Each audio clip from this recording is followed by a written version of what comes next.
People do evil things because there are factors that allow them to act that way. These moral permits grant them the mental ease to do what's considered morally wrong.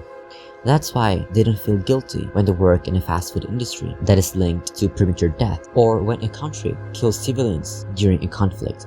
Let's start with one moral permit that plays a part in the mechanism of evil: obedience. Ever noticed how regular folks just doing their jobs can end up doing terrible things? Even when they realize it's wrong, they still go along with it. Stanley Milgram had some thoughts on this. Some organisms tend to organize themselves into groups with leaders and followers, whether it's chickens in a coop or us in complex societies. It helps us survive, but sometimes the structure leads people to follow orders blindly, even if it goes against their morals. During our history, many horrifying acts have been committed under the excuse of just following orders. Stanley Milgram believed that when people are told what to do by an authority figure, they can get locked into a mindset of obedience, even if they disagree. People also often focus so much on the tiny details of their tasks that they forget the bigger picture. For example, someone sharpening an executioner's axe blade might not think about the justice system that put it to use. This shift in attention can make them value appearing competent to the higher-ups over their morals. The closer someone is to their boss, the more likely they are to obey, and some leaders exploit this loyalty. They start with seemingly harmless tasks, then gradually make them more unethical until the follower feels trapped. Milgram also believed that a person's upbringing plays a role. Those raised in environments valuing authority and compliance are more likely to obey without questioning. Our schools, churches, and even workplaces often enforce this mindset. Entering a hierarchy can change someone. They stop thinking about their feelings and moral discomfort and focus on fulfilling their organization's wishes. Sometimes, it's not about actual authority, it's about how authority looks and acts. This can create a disconnect between those in charge and those who suffer from their decisions. To outsiders, it might seem like these people are cold and heartless, but instead the hierarchy, they're just trying to excel at their task. Obedience happens when the pressure to follow orders outweighs the guilt or discomfort. Disobedience occurs when that guilt becomes too much to bear. Some folks deal with this strain by avoiding it, denying their actions, or even getting physically sick. In a nutshell, obedience can make regular people do terrible things when they value authority and appearance over their own morals. It's a complex web of psychology, upbringing, and pressure to fit into a hierarchy. Some even displace the blame to diffuse responsibility. A government-employed torturers might refer to themselves as simply following orders. Diffusion of responsibility happens when they are in a group and they share the blame, like an employee of a concentration camp saying that he only played a minor role in the killing. Some deny the acts by distorting or disregarding the act. Higher-ups at the Catholic Church tolerated abuse of children and moved offending priests around, allowing the abuse to another. Some blame the victim by saying that they asked for it and that doing evil acts towards the victim makes them feel like it's a good deed. Some industries that contributed to the diseases and death of people, like the fast food and gun industry, would say something like, "Our guns enable us to fight against the government and encourage individual liberties," or "People should be able to do what they like without people telling them what to do, to feel less guilty and to shift the blame on others." Evil behavior is also a consequence of loss of control, like when people are under the influence of drugs or alcohol. It also depends on the personality of the perpetrators, like those who assault, rape, and murder others. But what kind of personality do they have? Well, some have summarized that these people have qualities called the dark triad, consisting of narcissism, Machiavellianism, and psychopathy. These people perform mental acrobatics to justify their actions, and they rationalize heavily to reduce cognitive dissonance. For example, people who wage wars, kill, and torture imagine they're virtuous and respectable people with noble ideals. They have become masters at compartmentalization. They know how to separate conflicting thoughts, emotions, or experiences to avoid the discomfort of contradiction. Albert Bandura asserted that euphemistic labeling, diffusion of responsibility, and dehumanization of enemies can activate our inhumanity. Immoral actions can appear virtuous using these psychological tools of evil. These people restructure their minds using moral justifications to avoid feeling sorry for the victims and self-guilt when doing harm. Euphemistic labeling includes the manipulation of language to conceal the depravity of an action. George Orwell is known for showcasing the power of euphemistic labeling in the novel 1984, branding it as newspeak and doublethink. I talk about how language shapes the way we see the world in this video. You can check it out if you want. Anyway, euphemistic labeling is everywhere, and you can certainly find them in the military. Instead of using kill them, they say neutralize them or waste the target. When they kill civilians, it's called collateral damage. When terrorists bomb themselves, they think they're freedom fighters. In Japan's infamous Unit 731, they use the word logs to call their captives to ease their conscience when performing grotesque experiments. Words carry a lot of power, and they bring and give meaning to the object that we interact with. After all, logs are unfailing, interchangeable, and usually cut down to use for a better purpose, so they're okay with mistreatment. Bandura also postulated disengaged morality through advantageous comparison.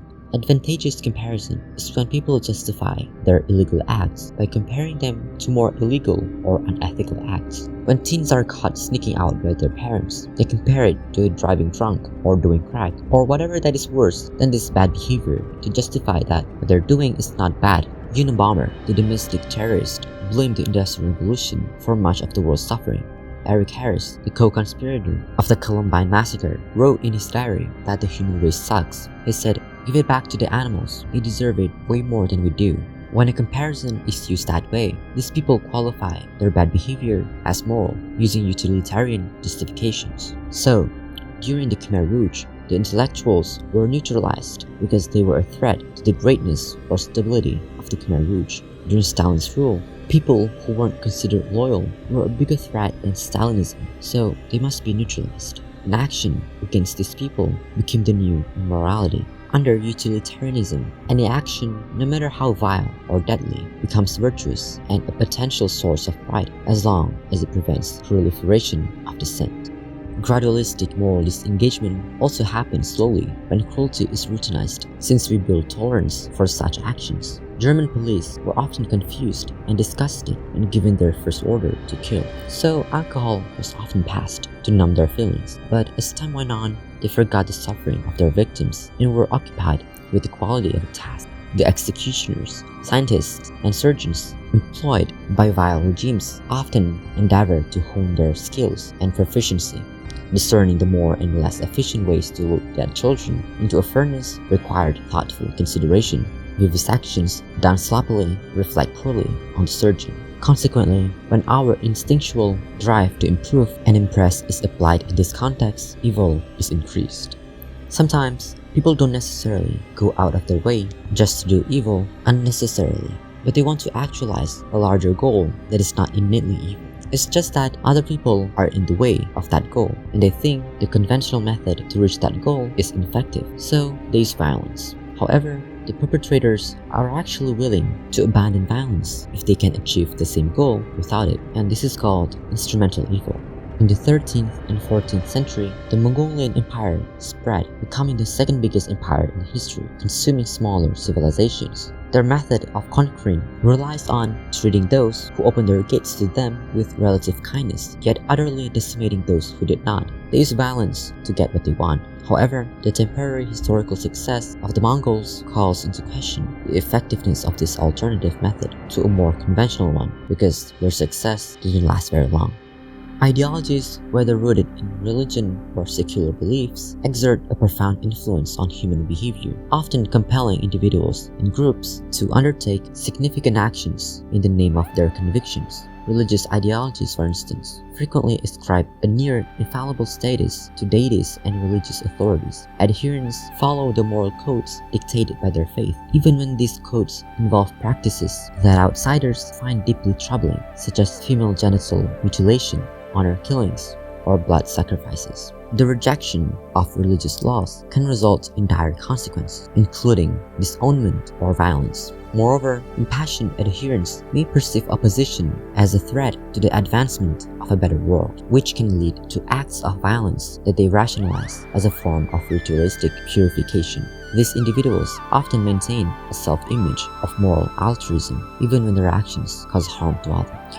Secular ideologies exhibit parallel patterns. Consider the interwar period when millions of Ukrainians perished in a Soviet-induced famine. Rather than directly executing wealthy peasants and farmers, the regime systematically confiscated their food, with soldiers meticulously collecting even the smallest crumbs from their starving fellow countrymen. These actions were justified as essential steps toward achieving a greater societal goal. Within an ideology, the most fervent proponents often harbor the deepest animosity toward their perceived enemies. They attain notoriety and respect, becoming exemplary figures for others. Take, for example, Hitler's SS members, meticulously chosen for their unwavering commitment to the regime and considered among its finest members. They served as role models for less fervent soldiers and were strategically deployed to carry out the most extreme orders. In the realm of group dynamics, idealistic evil can thrive. Group participation can lend legitimacy to reprehensible behavior and suppress dissent, emboldening individuals to become more aggressive. Groups prioritize their unity above the very principles that initially brought them together. External attacks are perceived as assaults not just on ideology but also on family and identity, often resulting in extreme retaliatory actions. Ideologies serve as a moral shield, allowing groups to commit harmful deeds while preserving a self-image of righteousness. In conclusion, the powerful influence of belief systems on human actions and moral justifications cannot be overstated. Whether manifesting through religious devotion or secular fervor, ideologies possess the ability to shape behavior, often with profound consequences for individuals and societies alike. Are people who do evil the minority, or are they the ones who simply follow orders, like the ones in Nazi Germany? Many of us have found ourselves in situations when we should have taken a stand but remain bystanders. Non-action is the devil's most powerful weapon. He can always convince a good person to do wrong, but can keep someone from doing right. How do people do bad things again and again and go home, be nice to their families, and sleep at night? They justify their actions using behavioral locus, and they use justifications for their actions morally, socially, and economically. They say God demands them to kill these people, or that their country depends on them exiling these people, or that these people stole from what is rightfully ours, so they deserve all these horrifying acts. They use euphemistic language to sanitize their actions, like calling killing collateral damage, servicing targets, and surgical strikes. It also helps when they see their actions as the lesser of two evils, like comparing their violent act to the American Revolution, which is also violent, or the gun industry, saying that lethal weapons are important for individuals to defend themselves from armed criminals and terrorists. Many of the theories on aggression, like the ones by Freud and Jung and many others, centralize on the person in which the aggression resides. They say it's the person's fault, and this idea is shared by many law agencies, governments, and politicians. But this viewpoint is too simple. It puts the blame only on the person. But the person is not solely responsible. It's also about the situation they're in. For example, when there's police brutality, we're told it's just a few bad apples, that they don't represent the whole organization. This sentiment implies that people are unaffected by the systemic and situational forces that can make people act horrifyingly. In this article, Lombardo came up with a model that shows how different things can make people act badly. These things include personal factors, what's happening around them, what society expects, and more.